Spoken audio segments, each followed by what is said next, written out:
Цигани извършиха граждански арест на лица, дошли да купуват гласове в циганската махала в Огняново.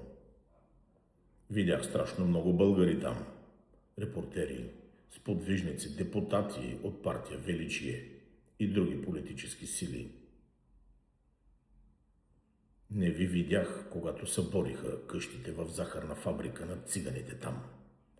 Не ви видях да посетите бедстващите семейства, спящи под открито небе, и да се опитате да им помогнете с каквото можете. Не ви видях там, когато кметът открадна палатките, дадени от Червен кръст. Но тук дойдохте, защото имате интерес.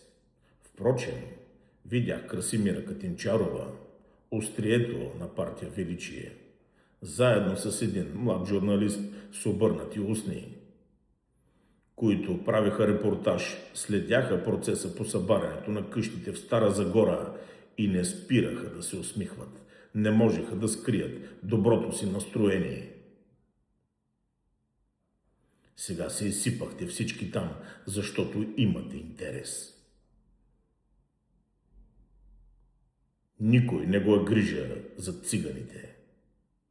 Никой.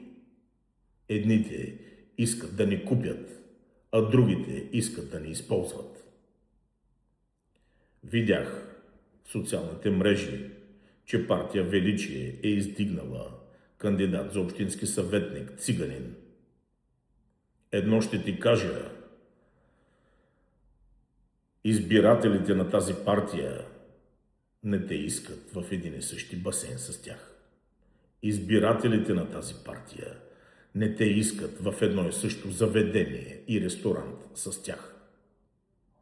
Избирателите на тази партия не искат децата ти в една класна стая с техните деца. Ще ви трябва малко време, за да видите истинските лица на хората, които искат да ви използват. Във всеки един човек е залегнало доброто и когато има призиви за борба срещу несправедливостта и срещу корупцията, ние откликваме.